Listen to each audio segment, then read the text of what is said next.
Okay. I'm hoping it will. I think it's letting me do it. Okay. Good. Recorded it to the cloud. So that's good, right? All I right. think that's good. Yeah. All right. So, Yeah. uh, More people keep streaming in. all right. I see some people in the waiting room. You're Yep. going to help me with that though, right? I'm working on that. Yep. Go ahead. Okay.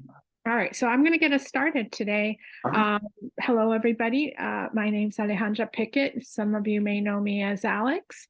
Um, And I'm the director of online teaching here at SUNY Online, and I'm really happy to be here today to talk with you about collaborative learning online.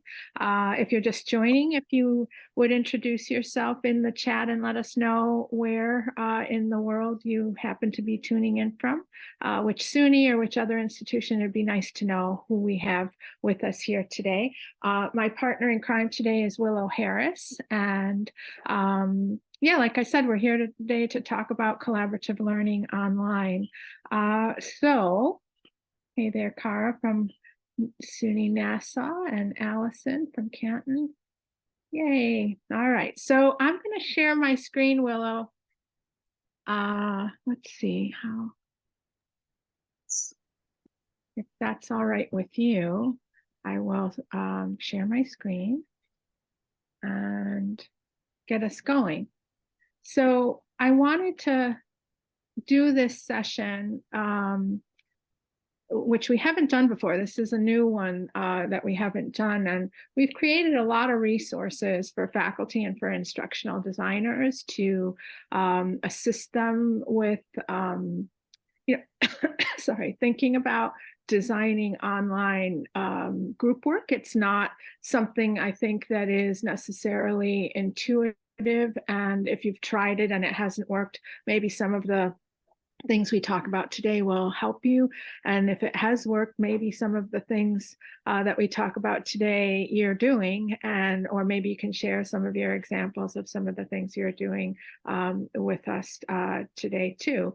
So the first thing I wanted to mention was that there's differences between cooperative and collaborative learning just in general, whether it's in the classroom or in or online in any kind of technology mediated environment. There's some similarities, and so I just want to make sure to kind of draw your attention to some of the similarities, some of those similarities and some of those differences. Obviously, they include students or learners working together. And so one of the things to keep in mind for both of the types of learning is they both tend to focus on active learning. In both of them, the instructor acts as a facilitator. And I'll talk a little bit about the differences in that role in a second. These experiences are shared both by the students and the instructor. They are both intended to tap into higher order thinking skills and critical thinking skills. The intention typically in group work is that there's more emphasis placed on students taking responsibility for their learning, and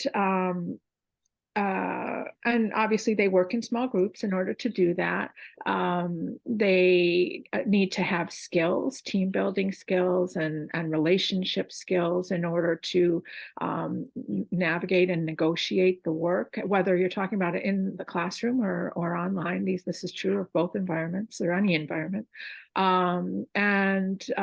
The results typically are intended to increase success and learning, and also to recognize the diversity in the group, in the small group. And so those are some of the similarities. Some of the differences would be, hey, John Locke just came in. Hi. Some of the differences would be that in cooperative learning, typically it's a much more structured activity, and students typically need to get some training in small group dynamics and some skills for working in small groups. The activities are pretty structured. Each student would have a specific role. The teacher or instructor in the course observes and will listen and will intervene when it's necessary. And then students typically will critique and provide feedback to each other depending on what the nature of the task or the activity is. And then the students will produce drafts and iterate and then submit their work individually at the end. And then typically there's some sort of a summary session where either written or oral presentations on the group activities are presented and feedback is provided by the instructor. So that's cooperative learning, regardless of what modality it's in. And collaborative, by collaborative, people mean that there's the belief that students already have the necessary skills to do collaborative work in order to achieve whatever the instructional objective is. Students typically will organize and negotiate everything themselves. So you can see it's like less structured and less designed by the instructor. It's more self-organized. And typically the activity is not monitored by the instructor. And then when it's much more of a constructivist paradigm. So if there's questions, the instructor will guide the students to the information that they need rather than just telling them or giving it to them. And then in collaborative learning, students typically will assess the individuals in the group as well as the group itself in terms of the performance in the group activity.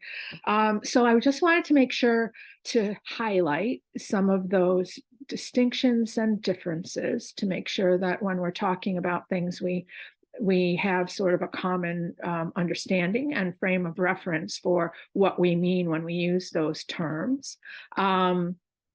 So that said, when you're thinking about doing this online, there's some things to think about and to consider, and that will help you be more successful. Now, the cooperative model, again, is more structured by the instructor, and you can sort of see how in an online environment, you're going to need to scaffold learners to do this. I mean, even in a face-to-face environment, just saying, but in an online environment, there needs to be a lot more consideration to the design of the activity. And so we're talking about cooperative online group work now. So some tips for being able to successfully pull off this kind of small group work. You want to make it really clear to learners. Again, in online environments, expectations are key. So you want to make it clear to the learners why the group work is being required or being, what's the instructional objective.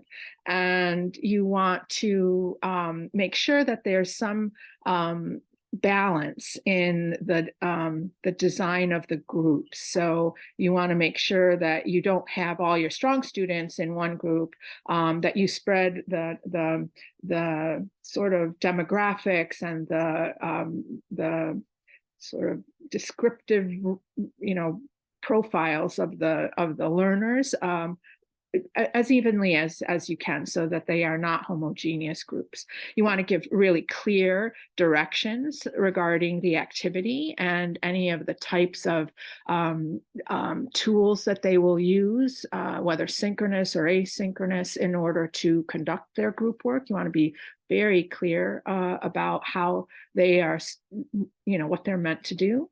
And then you want to monitor the progress and be available to help them if they come to points where they need some assistance.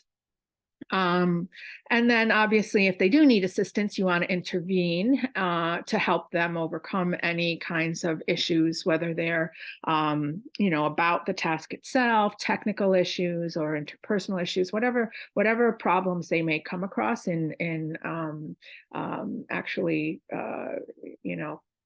doing the small group work. You want to be able to intervene and help them to figure it out.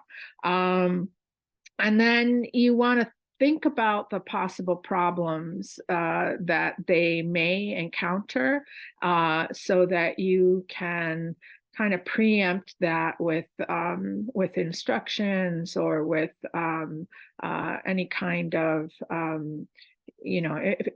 this is kind of a thing that you have to test, try it out, and retest and hone your own ability to design and facilitate these kinds of things. So, be gentle with yourself if you haven't ever done this before. If you have never tried a small group activity online, it takes some practice, like everything, right? All right. So the next thing, I think these are some additional tips to consider. Think about the size of your groups and the nature of whatever it is you're trying to achieve, whatever the activity is or whatever the instructional objective is. You want to think about how large or small the group needs to be for the project or the activity to function, to work. So, some things that can go wrong is the group is too small, or it could be that the group is too large and too unwieldy. So you want to think carefully about what's the, Goldilocks spot for the size for your small group. And then you want to think about preparation.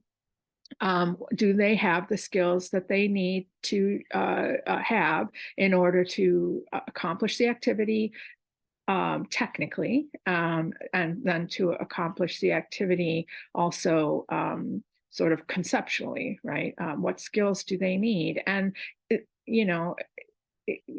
some things that can go wrong. You can, if you let the students choose their own groups, potentially it's not always the case, but depending, it could be that it takes too long, or that that you end up getting homogeneous groups when you let them choose. They'll choose their friends, or they'll you'll just end up potentially having some problems if you don't think about the makeup of the small group and help them to form groups that are going to be balanced. And then what are the instructions and the expectations, and making sure that the students really understand what it is that you expect. And maybe, as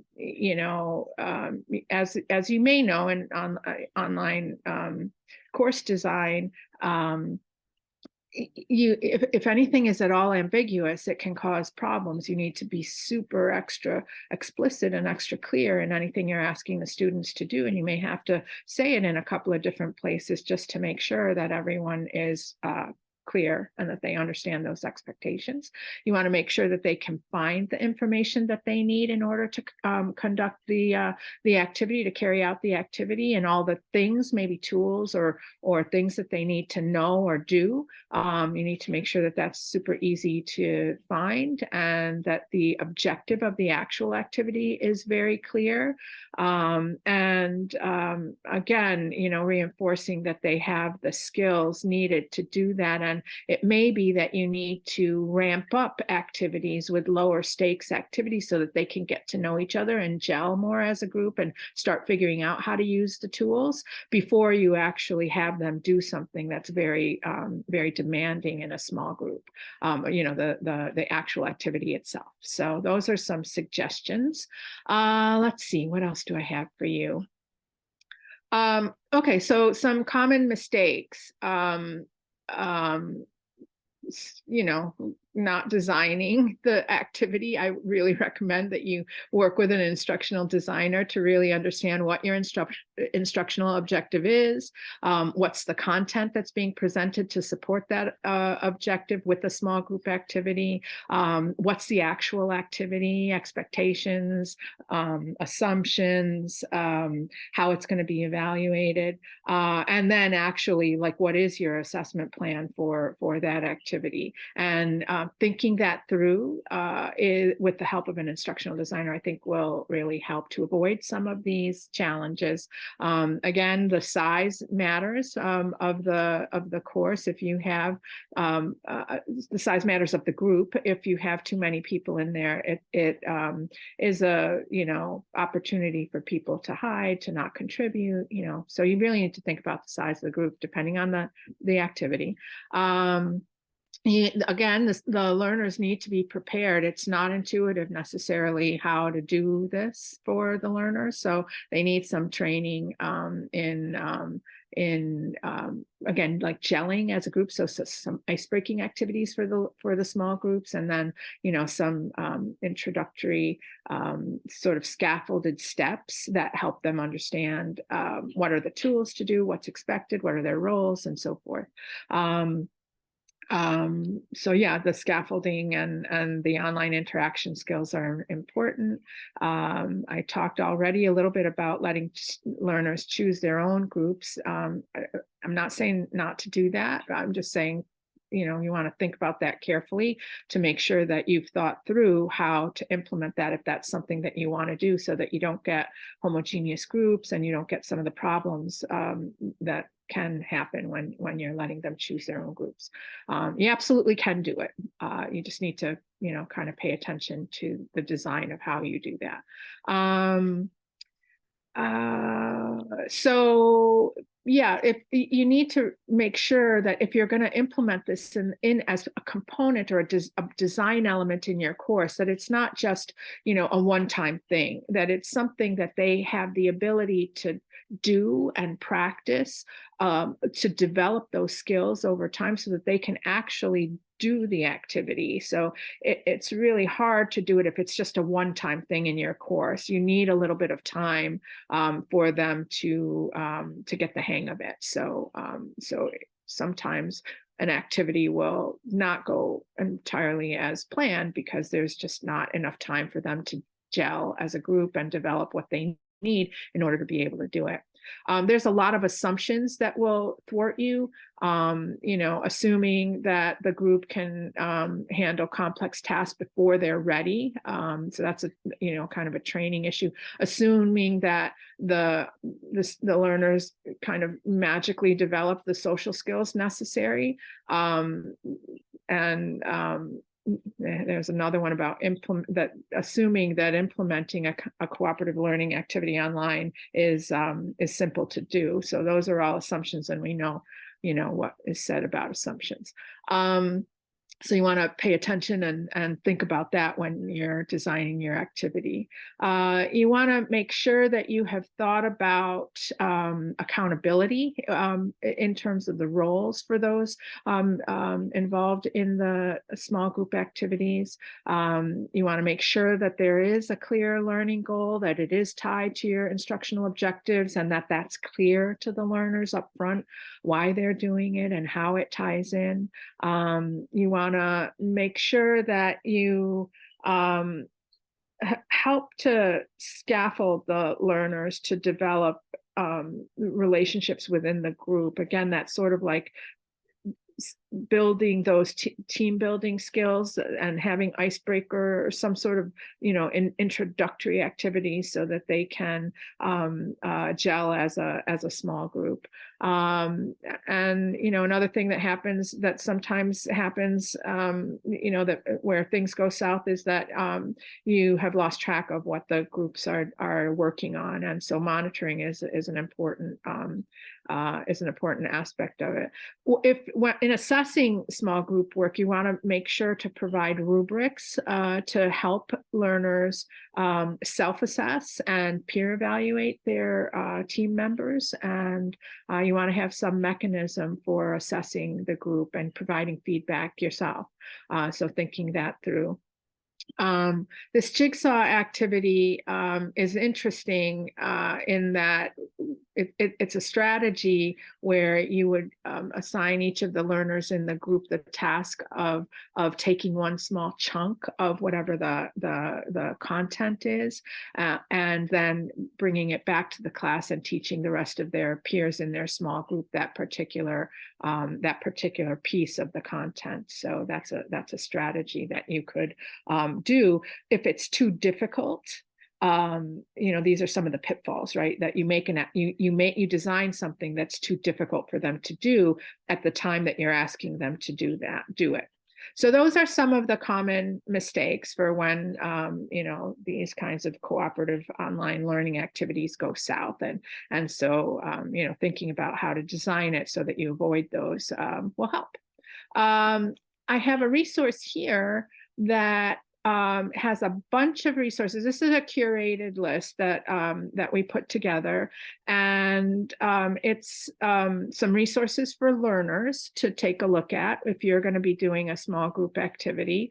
Again, one of the steps in this is developing the skills in the students, training them, helping them to develop these skills so that they can do it. So here's a bunch of resources for you to explore that would help with the training of the students, and then some resources for the instructor that we found that we thought were pretty good resources for setting up group learning. Then there are some really nice resources from Harvard regarding teamwork, and some additional resources we found.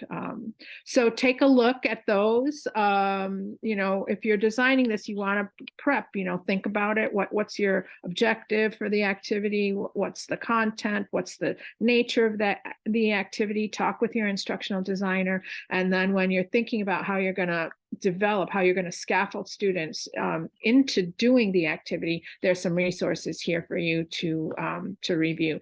In addition, I highlighted a couple of them.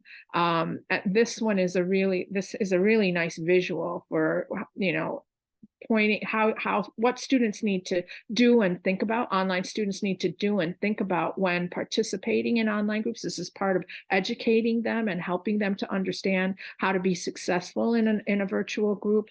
One of the things that you might not consider, and depending on where you are and what you're teaching, is time zone. So a time zone is going to be critical for small group work if they're not all in the same time zone. So really understanding the makeup of those in the room and how you form the virtual room and how you form those groups is going to be really important, so that you don't have one student who has to be up at 2 in the morning in order to do something that you've designed for them to do.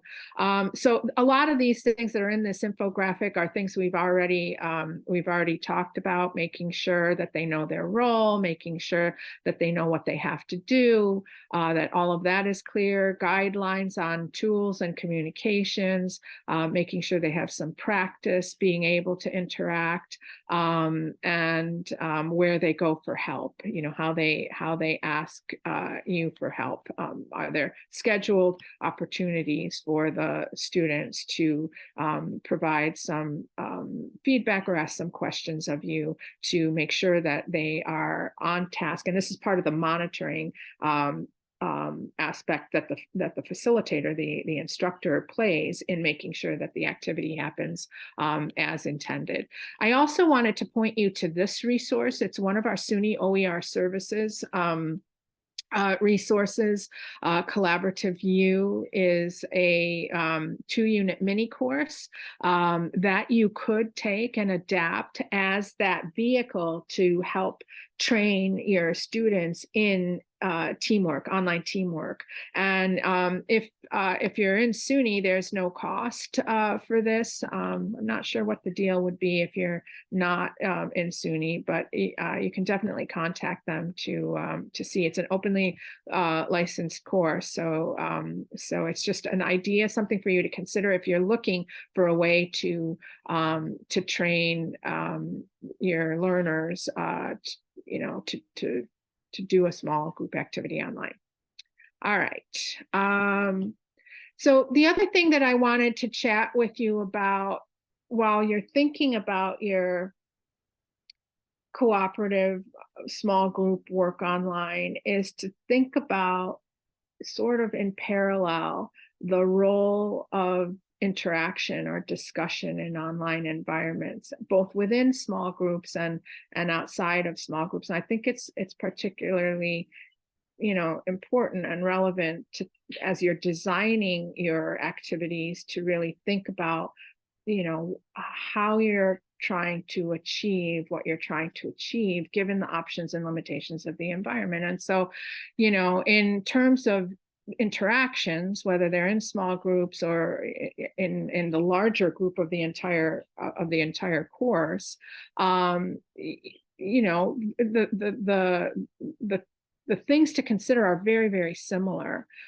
So you want to make sure that the learners understand what the expectations are in terms of a particular interaction or a prompt, let's say.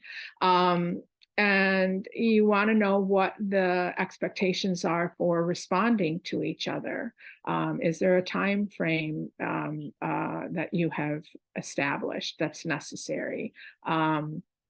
Is there a number of responses or response to responses that are necessary? You also want to make sure that you are clear and that the learners are clear what your role is. Expectations are super important, and you have to be hyper clear in an online environment. So reiteration of some of these expectations is important, or making sure that it's clear and findable in your syllabus or in the instructions of the assignment. If you don't want the students to expect that you're going to respond to every single post that they make, then you need to tell them that, because they may have that expectation. And making sure that that's clear is really important. How you're gonna, what are the rules for interactions in your course? And that is everything from netiquette to the rubric that you're going to use and to assess whatever the interaction is. And so you really want to make sure that is clear as well. Then we want to make sure that there's alignment between what the instructions are, what the skills are that are necessary to be successful in that particular activity, and then how they are going to be assessed. So alignment with those things. It's really, instructional design 101, making sure that you have those things, sorry, in alignment. And then the time, how much time they're gonna need to spend, and making sure that the time you're asking them to spend is reflected in the grade. Like, you can't ask them to do tons and tons and tons of work in online interactions, and then it's like just a small percentage of their grade. You really need to think about what you're asking them to do and how you value it in terms of how it's represented in their grade. So it's very, very important to think about those things. So to go along with that, thinking about the role of questions, I think, is relevant to any kind of conversation about any kind of interaction online. You have the online environment and asynchronous teaching and learning environments, that's what the students have. And it may be that you do a video, it may be that you have text, it may be that you have other types of content and presented in all different kinds of ways. But at the end of the day, what you want to do is to be able to engage the learners to, think about the content, apply it, and give you something to give them feedback on. You're trying to get them to make their thinking and their learning visible to you and to the others in the class so that they can be open to be questioned and to be provided with feedback to guide their thinking. And so questions are really key in terms of designing any kind of small group or online interaction. And so I found this article that it was originally published a long time ago. I have the citation down there, but it's really, really good and it's short. So I hope you will take a minute to read it at some point. It really talks about thinking about questions and how thinking is not driven by answers. So if you're thinking about your online interactions by asking students to provide you with answers, it's kind of, you want to focus more on asking the students to think more deeply about things and to have questions about things. So the point here is that this fellow is saying is that thinking isn't driven by answers but by questions, and only when an answer generates a further question does thought continue its life as such. So if you've ever had a discussion, an online interaction or a small group activity where it's very flat, there's no engagement, there's no interaction like you envisioned it would happen. Like you ask a question that you think is really, really interesting, and you're expecting the students to engage in that question in a particular way, and it just doesn't. You want to think about how are you designing that question so that it generates more questions? And there's an art to that, and it's not necessarily intuitive. And the way this fellow articulates this, he talks about deep questions driving thought underneath the surface. Questions of purpose focus us to define a task. Questions of information force us to look at sources. Questions of interpretation force us to examine how we're organizing and giving meaning to things. Questions of assumption ask us to question our assumptions. Questions of implication are forcing us to follow, where the thinking is going. Questions of point of view force us to examine points of view from different perspectives, and so forth. So when you're thinking about the questions that you're asking in your online interactions, whether they are for the whole large group or for smaller group activities, you really want to consider your questions in light of these types of categories. What are the types of questions you're asking, and how might that be contributing either to the success or the failure of that particular interaction? So I hope you'll take a look at this article. I think it's super informative. And so coupled with that, I wanted to share with you, I do a whole other presentation on what is an online discussion.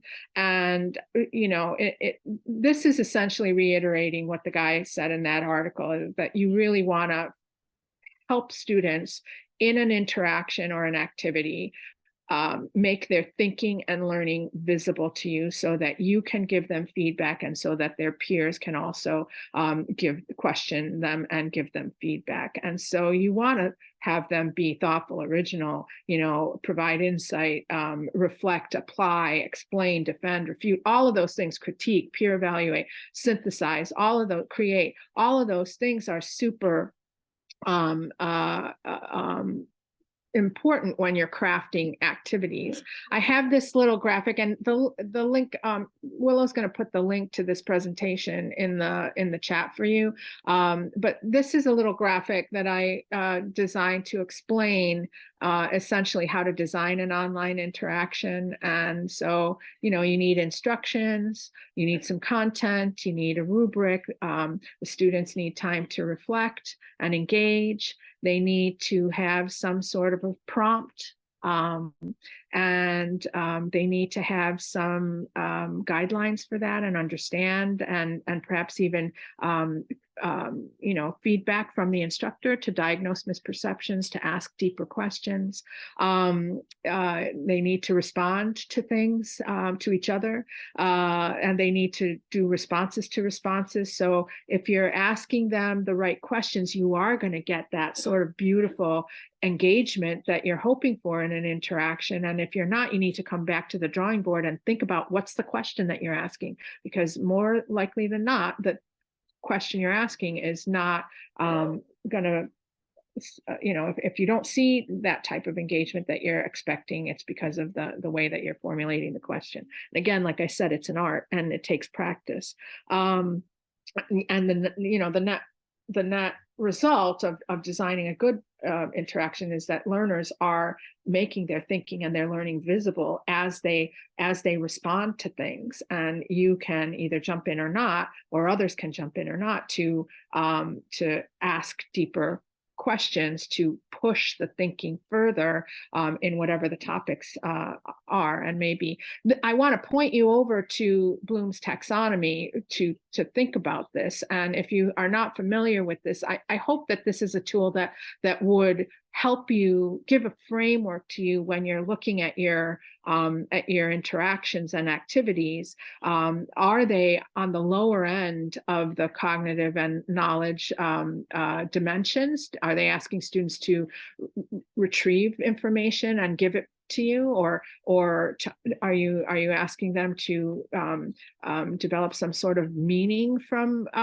something and showing that to you? Are you asking them to apply things? As you get higher up on the the critical thinking skills ladder, you start to see that certain questions or certain activities will be designed to have students analyze things or to evaluate things. They have to make judgments, or to actually put things together, apply things, put things together in new ways to represent what they have understood. These are the higher order thinking skills. And here's another resource that basically is the same thing, but this graphic down here kind of helps you see it as a three-dimensional, or whatever this is, two-dimensional actually, tool. So you want to think about if your interactions and activities are not producing the results that you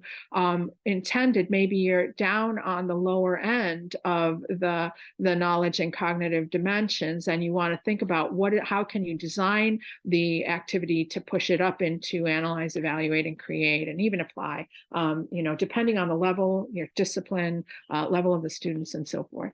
So that's how I'm trying to tie in the role of questions into thinking about the design of interactions in your online course, whether it's interactions for the whole large group of learners or interactions in smaller groups.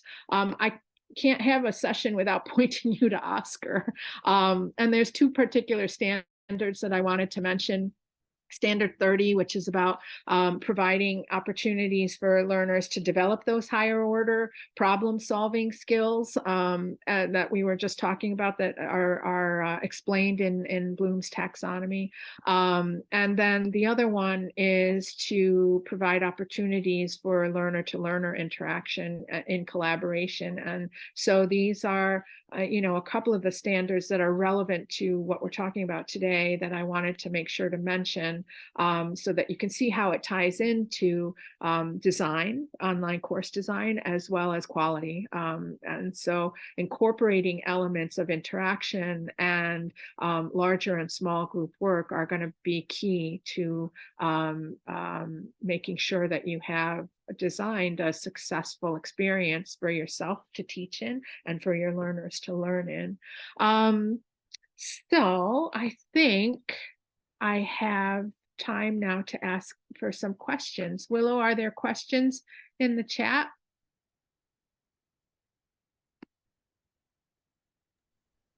I don't see any yet. So if anyone would like to unmute and you know, ask a question or share an experience or share a tip or strategy that you've learned that works well or that you would want to not do again, that would be awesome. I think you can unmute yourselves.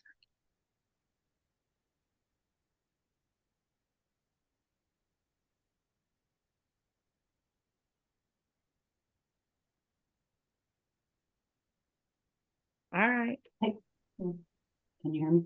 Margaret, yes. Hi. Yeah. So, hi. So what I've noticed is that I teach a math class, so I don't have a lot of online interactions as many other programs would have. But I do a How Math Can Save the World article that the students have to read, and then they have to respond. And I'm trying to figure out the best way to get good responses to the students. Like how to encourage them to give better than, oh, I agree, or thanks for sharing. You know, what kinds of prompts should I give them in how they respond to other students? So there's a math professor named Dan Mayer, is he the one, who talks about perplexity. And I would encourage you to, he's a math professor and he's not necessarily an online instructor, but what he has to say about encouraging interaction around math is really, really powerful. I think his last name is Mayer. Let me just check. So I would take a look at him, and you could Google either Dan Mayer or perplexity. And I think you might come up with, yeah, he's got some cool videos and some interesting observations and information about how to engage math learners in thinking narratively about math and thinking about questions that they might have around math that are relevant to that to them, right? And I think that's part of the key, is that in order to get them to actually talk about it, and this is true no matter what the discipline, but I think particularly in math, you know, is to have it be something that's super relevant to the learners. For example, I'll just give an example from my own experiences as a learner. I took a stats class, and we looked at statistics regarding traffic patterns and ladybugs, both of which I have zero interest in. And so what I like ladybugs, I'm so confused. No, I mean, I love ladybugs, but you know, not that interested in incidents of dots on wings or whatever I can't remember what it was. You know, did not excite me, did not force me to think deep questions. Like there has to be a relevant context. And this is andragogy 101, right? How do you, what does it mean? How is it relevant? How can the student use it in their own real life? I'm never going to use anything about ladybugs in my real life. Probably. I mean, you know, maybe not, the chance is not zero, but you know, but highly unlikely. But for me, thinking about how epistemic beliefs may inform or influence pedagogical choices in online STEM faculty totally freaking turns me on, right? Like I will crawl over statistical broken glass in order to think about that question. So if you are engaged in it, if it's personally relevant to you, if it's meaningful to you, the focus is not on the answer, the focus is, or math sort of as a general discipline, the focus is on what am I interested in, and how do I get that answer. And it may be that I have to do math in order to get to the answer, but the math is not the relevant thing. It's the answer to the question. So that's, it's in a nutshell, is perplexity. If you have perplexity, it will allow you, it will permit you to do whatever it takes to get at the answer to the question. So anyway, I don't know if there's any other math professors in the room who have any experience with getting students to interact in their math classes. So please just raise your hand and let's chat. Anyone else? Anything? Oh, Angie, thank you for putting those links. That's him. And he's fascinating. And I came across him like more than 15 years ago. He didn't have TED Talks at the time, and he did have a video, and he was talking about his trigonometry class and his students. And I was introduced to the term perplexity by him. And I actually tried to get him to come to SUNY a long time ago to talk to online faculty about this, about what he does. But at the time, I don't know if he'd ever consider it now, but at the time, he's like, I'm not an online teacher. I don't have any clue. And I see so many connections between what he says and does, and how you might be able to achieve those things online. Anyway, all right. Willow, are you giving me a private message? Is there any way to increase that was from a while ago. I think the links actually have helped out with that. Okay, good, thanks. Anyone else have any questions or anything else you want to share?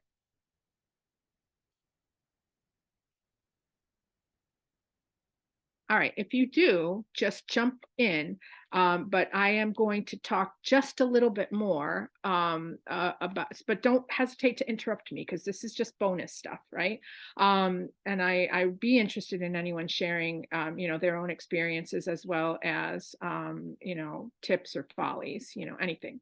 So I do want to mention that the SUNY Online Summit is coming up, and my friend Margaret from Wisconsin came last year, and it was so fun to meet her in person. And Margaret, this year it's going to be in New York City, and I hope you can come, and that all of you can come. And it's going to be virtual as well as in person. So if you can't come physically, it will be streamed live and for free, and it will be save the dates. They are February 28th, 29th, and March 1st. It's a leap year apparently, and again, it's going to be in New York City. So those are the save the dates if you're interested in joining in person or virtually. More information is forthcoming. This is the information from last year. I don't have any of the information from this coming year up yet, but I just wanted to let you know that that's an event, and you're all invited. I hope you would be interested in coming either virtually or in person. I also wanted to make sure to invite you to our Facebook group. This is open to anyone, regardless of whether you work for SUNY or not. It's an online networking community, so we could continue to talk about small group work here if you wanted to. You could just use, you could just come and post and use the hashtag small group, and then we can find each other, and we can continue the conversation beyond this session. For those of you within SUNY, if you'd prefer, we have a closed group close to SUNY in Yammer, and so you're welcome to join us there as well, and post things that are of interest to you and see the things that we're posting. So we invite you to join that community as well if you're in SUNY.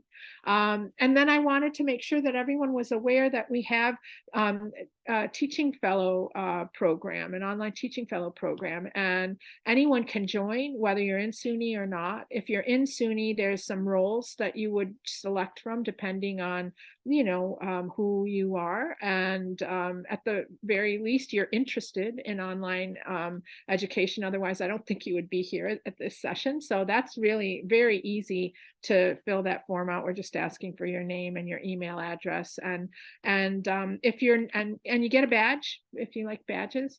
If you're not in SUNY, we have a friend of SUNY role, so you would select friend of SUNY and you get the friend of SUNY badge. So I would be I would love to invite anyone here, whether you're in SUNY or not in SUNY, to become fellows. And that way we can target communications to you about events like this one that we did today, or other things that we share out with our community of online teaching and learning practitioners. I want to point you to this web page that will have the links to the recordings for all of the sessions that we've done this fall so far. I think this is the third one, and the next one coming up is, let's see, this one is collaborative learning online. The next one is ensuring diversity, equity, and inclusion in online courses, and that's going to be December 7th. I really, really hope that you come back for that one. Ooh, I don't know what happened. I'm going to stop sharing, and that you join me for that one. That's a project that I've been working on nationally to infuse diversity, equity, and inclusion, or inclusive online teaching practices into online course designs. And this is a national project, and I have lots to share and a cool tool to share. And I hope that you will come back and whether you're an instructional designer or an instructor, and learn more about that project and about how you can participate in it, or actually use it to improve the DEI in your own instruction. All right. What else? Anything else? That was my bonus stuff. Anything else from anyone? I'll just say, Alexandra, that I certainly do certainly did resonate for me when you're talking about asking questions and just getting no response. But I also I'm trying to work on my discussion forums, because I often feel like students are just going through like, okay, I got to respond to two peers. And even though I have like a full blown like explanation of how to ask, don't just say I agree or I disagree, and I think it's just, I really need to work on my prompts more. Yeah. It's an art, right? Asking questions that will generate that kind of engagement and interaction that you're looking for. And it takes some trial and error sometimes, and iteration, I think, because just because it doesn't work in one class doesn't mean it won't work in another one and with another cohort of students. So you do have to do some practicing. I would say modeling for students what you're looking for is a good practice. So you could take a particularly good example, and there's pros and cons to this, but depending on the level of course and the experience of the learners, it's good to model things for them. So you model it in your own behavior in interactions, and then provide them with a model that they can look at. And having a rubric really helps, so that you can sort of teach them how to design their interactions with the rubric. And I think one of the two of the tips or tricks that I use is I make my students put in the title of their post, it can't just be whoever they're responding to. They have to come up with a contextually relevant subject line for their post that kind of encapsulates what they talk about in their post. And that way, from a scanning view, when you're looking at the discussion, like sort of at the high level where you see all the posts but not what's under the post, you get a lot of they're like advanced organizers for the information that is being contributed. So that's one of my tricks. The other one is maybe I have three. The other one is I always end every post with a question, because if I don't have a follow-up question, it stops the conversation. I've spoken as the instructor. That's the final point on it, and nobody's going to question me, right? Yeah. And the other trick that I just thought of as I was talking is I actually use learners' names. So you cannot underestimate the power and the importance of directing posts to specific people. And you can also do multiple people with one. It doesn't just have to be one individual, but if you use their names, it will call their attention to that. It's also, if you don't use their names, they think that it's not for them, right? It's like weird. It's weird. So I always start posts with names, and I make sure that I'm using the name that they want me to use as part of my inclusive teaching practice. And I will end my response with a question, and I will say, okay, Lynn, what do you think about that?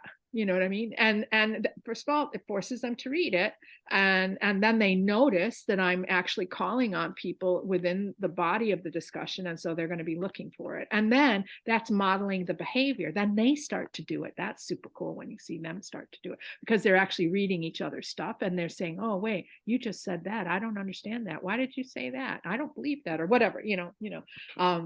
So those are three of my little tricks, I guess I would suggest. Thank you. Yeah. Yeah. So what else? What else? Peg, thank you for that. Anything else? Anyone want to say anything else? I love Alex, did you see the question in the chat? Would it be a good strategy to ask / encourage students to always end their post with a question? Yes, like I model that for students, and I provide them with a model from a student post that has that in it so that they can see it. If you really want them to engage, they need to, number one, you give them the broad topic to discuss, but they have to choose how they take that discussion in a direction that is important and relevant to them and their real life, right? So you can't control it. You have to let go of control of that. So if they're a dancer and you're teaching a whatever X, Y, or Z, math or health or I don't know what, you need to let that dancer interpret that question from an area that is interesting to them, perhaps in dance, in the area of dance, right? So you let them take the discussion and the conversation in the direction that's interesting to them, and you model for them and probe them to think more deeply when you interact with them. When I interact with my students, I don't interact on every post. I don't, and in fact, as the course goes on, I interact less and less because they take over the roles. When I do, it is to diagnose misperceptions and to guide. If they are saying something from lived experiences, most of my students are, first of all, they're graduate students and they're pre-service educators, mostly K-12. And so they will come in with lived experiences as K-12 pre-service educators. Maybe they've had an internship or whatever, and talk to me about learning styles, for example. And I have a lot to say about a lot of stuff, and learning styles, is one of those things I would have a lot to say about, but it's not about me and what I know about it.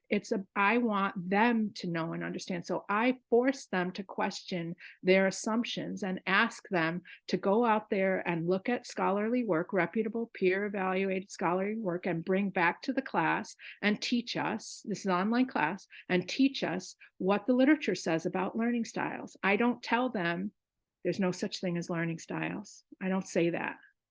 I say, go and find this, because if they do the work, if they find that there is no credible evidence to support the notion of learning styles, then they learn that themselves. It's theirs. I can't give it to them. They have to learn it. So again, it's not about my passion. It's about catalyzing that passion for being perplexed enough about something to go find the answer, and then bring it back to the class and teach us all about it. Teach us about it. So that's what I try to do in my interactions. All right. Are we out of time? We're basically out of time. We're All at right. time here, Alex. Well, I have loved hanging out with you. Thank you for coming and having your lunch with me and all of us, and for being there and for being interested in this. I think you are all amazing. And the fact that you're here proves that you're trying to learn more, you're trying to understand more. So thank you for that. Come and join us in any of those networking platforms that we have to continue the conversation. And I hope you'll come back on December 7th to learn more about my cool DEI project that I love talking about. So thank you. Have a great day. Happy Thanksgiving, everyone.